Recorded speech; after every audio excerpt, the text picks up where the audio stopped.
ក្នុងវីដេអូនេះគ្រូនឹងបង្ហាញអំពីវិធីក្នុងការចូលសិក្សាតាម website និង app ត្រៀមប្រឡងគ្រូបាទអញ្ចឹងបងប្អូនក៏បានផ្ញើជូននៅ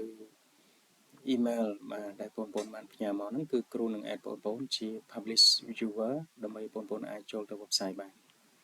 អញ្ចឹងនៅពេលដែលគ្រូបាន add បងប្អូនចូលរួចរាល់ហើយបងប្អូនអាចចូលទៅក្នុង Gmail របស់បងប្អូនដែលបងប្អូនបានផ្ញើមកបាទអញ្ចឹង Gmail ដែលបងប្អូនផ្ញើមកGmail ណាមួយគឺបងប្អូនត្រូវចូលទៅក្នុង inbox ឬក៏ចូលទៅក្នុង Gmail របស់ email ហ្នឹងបាទជំហានទី3គឺបងប្អូនចូលទៅក្នុង inbox បាទចូលទៅក្នុង inbox របស់ email ហើយបងប្អូនចុចកន្លែងនេះបាទចុចកន្លែងនៅពេលដែលគ្រូផ្ញើសារទៅណាបាទចឹងយើងចុចកន្លែងហ្នឹងហើយបន្តទៀតបងប្អូនឃើញនៅទម្រង់បែបនេះបងប្អូនចុចកន្លែង open បាទចុចកន្លែង open ហើយបងប្អូនអាចចូលមក website បានដែរបាទអញ្ចឹងការងារដែលសំខាន់គឺបងប្អូនត្រូវតែផ្ញើ email ដែលបងប្អូនប្រើប្រាស់ជាការថាប្រចាំថ្ងៃដែលត្រឹមត្រូវណាបាទគឺជា email ដែលត្រឹមត្រូវដែលប្រើប្រាស់បានហើយបងប្អូនចូលមកក្នុង Gmail ហ្នឹងបាទអាចតាមទូរស័ព្ទក៏បានឬក៏ក្នុងកុំព្យូទ័រក៏បានបន្តទៀតបងប្អូនចុចកន្លែង inbox បាទចុចកន្លែង inbox នេះហើយយើងយកកន្លែងនេះដែលផ្ញើសារមកដែលគ្រូផ្ញើសារទៅណាបាទហ្នឹងហើយបន្តទៀតគឺបងប្អូនចូលមកកន្លែង open បាទ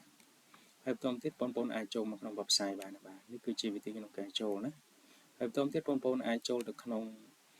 មនុយនីមួយៗទៅបាទមានត្រៀមប្រឡងគ្រូអនុគ្រូបឋមគ្រូមត្តេយ្យបាទគ្រូវិទ្យាល័យនិងគ្រូកិច្ចសន្យាជាដើមគឺយើងចូលមកគឺយើង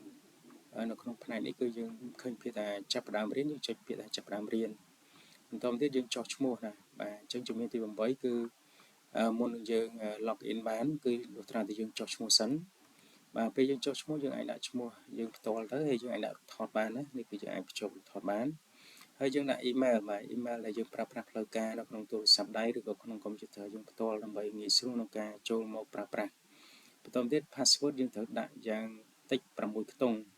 បាទយើងដាក់លេខធ្វើម៉េចឲ្យលេខហ្នឹង6ខ្ទង់ឡើងណា6 7 8ខ្ទង់អីចឹងទៅបាទហើយបន្តទៀតយើងគ្រាន់តែចុចចុះឈ្មោះមកជាការស្រេចបាទអញ្ចឹង